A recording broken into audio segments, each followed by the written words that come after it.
Friends இன்னைக்கு இல்லை Wednesday morning இந்த மாதிரி கிளம்புனதுக்கப்புறம் எங்கே போகிறோம்னா பஸ் ஸ்டாண்ட் தான் போகிறோம். எதுக்குன்னா ஊர் திருவிழா, அதுக்காக கிளம்பிட்டு இருந்தோம். பஸ் ஸ்டாண்ட் போய் பார்த்தா இந்த மாதிரி காலியாக இருந்துச்சு, யாருமே இல்லை. மார்னிங் 6 o'clock எடுத்த வீடியோ இது. இப்போ இங்கேருந்து திண்டுக்கல் பஸ் ஏறணும். பட் பஸ் இல்லாத காரணத்தினால் மதுரை பஸ்ஸில் ஏறி ஓட்டஞ்சத்திரத்தில் போய் இறங்கிக்குவோம். உடனே ஏறி போய் ஜன்னல் சீட்டை பிடிச்சாச்சு. நெக்ஸ்ட் இந்த மாதிரி கொஞ்சம் ஸ்நாக்ஸ் சாப்பிட்டேன். ஏறினோடனே சாப்பிட்றீங்களா நினைக்காதீங்க, நான் பேசி முடிக்கிறதுக்குள்ளே பஸ் தாராபுரமே வந்துருச்சு. ஸோ இப்போ வந்து தாராபுரத்துலேருந்து ஓட்டஞ்சத்திரம் வந்து இறங்கியாச்சு பஸ் ஸ்டாண்டில்.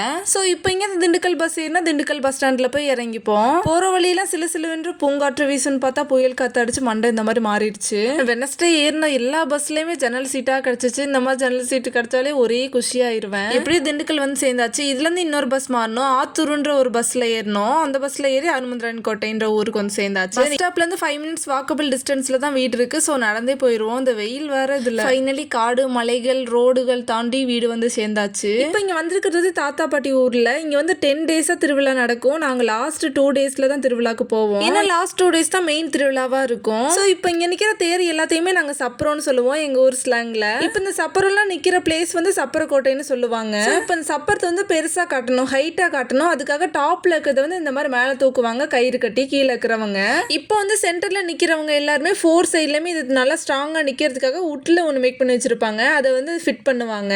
ஸோ இது வந்து பெரிய சப்பரம். இது இல்லாம மெயின் திருவிழா ஸ்டார்ட் ஆகாது.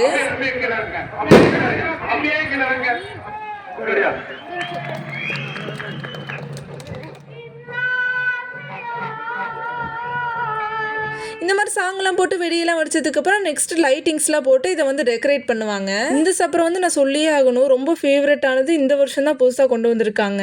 இது வந்து நைட் திருவிழா, வீடியோ கூட எடுக்க முடியாத அளவுக்கு கூட்டமாக இருந்துச்சு. இத்தனை நாள் இத்தனை பேர் எங்கடா இருந்தீங்கன்ற மாதிரி ஃபுட்டு கேம்ஸ் ஃபயர் ஒர்க்ஸ் செம்ம ரஷ்ஷாக இருந்துச்சு. ஃபுட்டுன்னு சொல்லிட்டோம்ல, எப்படி சாப்பிடாம இருக்க முடியும்? அதனால தான் ஐஸ்கிரீம் கொஞ்சம் பேல்பூரியெல்லாம் வாங்கி சாப்பிட்டோம். ஸோ இப்போ டவர் மாதிரி ஹைட்டாக தெரியுதுல, இது வந்து கொடிமரம். ஒவ்வொரு திருவிழா ஸ்டார்ட் ஆகும்போது இதில் வந்து கொடி ஏற்றிட்டு தான் ஸ்டார்ட் பண்ணுவாங்க. இப்போதான் திருவிழாவோட முக்கியமான ஒரு கட்டம் ஆரம்பிக்குது, அதுதான் ஃபயர் ஒர்க்ஸ்.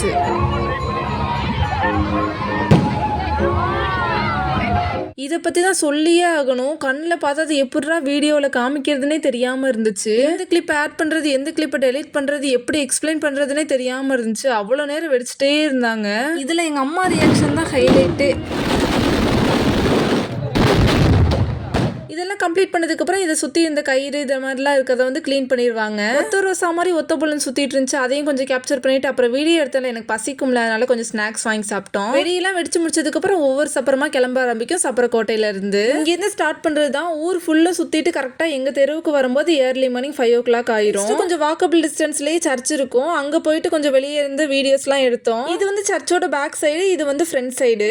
ஊரோட என்ட்ரன்ஸ்ல போய் கொஞ்சம் வீடியோஸ் எடுத்தோம். இதெல்லாம் சுற்றி பார்த்துட்டு வீட்டுக்கு போகும்போது மணி 2:30 இருக்கும். கொஞ்ச நேரம் தூங்கிட்டு அதுக்கப்புறம் ஊர்ல சுத்திட்டு இந்த மாதிரி தேர்லாம் வரும்னு சொன்னால இதெல்லாம் வந்துருச்சு. அதை கொஞ்சம் வீடியோஸ் எடுத்துட்டு இருந்தேன். ஏர்லி மார்னிங் 4:30க்கு 3 சப்பரம் போனதுக்கு அப்புறம் தான் எந்திரிச்சு வந்தோம். அதனால பாதி கிளிப்ஸ் எடுக்கல. ஃபர்ஸ்ட் ஒரு சப்பரம் காமிச்சேன்ல, அதுதான் இது வந்து எல்லாரும் சேர்ந்து இந்த மாதிரி இழுப்பாங்க. ரொம்ப ஹெவியா இருக்கும். இந்த பெரிய சப்பரம் வந்து எப்பயுமே லாஸ்டா தான் வரும். நெக்ஸ்ட் என்ன விடிஞ்சே போச்சு, இனி பிரஷ் பண்ணிட்டு. இந்த வியூ எனக்கு ரொம்ப பிடிக்கும். நான் பிரஷ் பண்றதுக்கு ஆப்போசிட்ல இருக்கும். நெக்ஸ்ட் குக்கிங் ஒர்க்லாம் ஸ்டார்ட் பண்ணிட்டாங்க. சமைச்சது நான் இல்லை, ஹெல்ப் பண்ணது நான் இல்லை, ஆனா சாப்பிட்டது மட்டும் தான் நான். நெக்ஸ்ட் மார்னிங் நேத்து தான் chicken biryani, chicken gravy, fish fry இதெல்லாம் மேக் பண்ணியிருந்தாங்க. அதுவும் சாப்பிடும்போது வீடியோ எடுக்க மறந்துட்டேன். அதுக்கப்புறம் டெக்கரேட் பண்ணி இந்த மாதிரி வீடியோ எடுத்துட்டு இருந்தேன். டெக்கரேட் பண்ணதும் நான் இல்லை, எங்க அண்ணன் தான் வச்சேன். இதையும் இந்த இடத்துல குறிப்பிட விரும்புகிறேன். பகல் திருவிழாவுக்கு வந்து இந்த மாதிரி ஹாஃப் சார் தான் வேர் பண்ணியிருந்தேன். நெக்ஸ்ட் சப்பரம் வந்து வந்துருச்சு. அதுக்கு வந்து காணிக்க போடுறதுக்கு அப்புறம் இந்த மாதிரி உப்பு கொஞ்சம் இந்த லெமன் இந்த மாதிரிலாம் சேர்த்து தருவாங்க. திருவிழா கடை இல்லாமல் இருக்குமா, அங்கேயும் போய் சுற்றி பார்த்துட்டு இருந்தோம். அப்போ வந்து இந்த மாதிரி பேக்ஸ்லாம் பார்த்துருந்தேன். அதுலேருந்து ஒரு ஸ்லிங் பேக் இந்த மாதிரி வாங்கினேன். ஸோ அவ்வளோதான். லாஸ்ட்டாக ஒரு ஐஸ்கிரீம் சாப்பிட்டா திருவிழா முடிஞ்சுச்சு.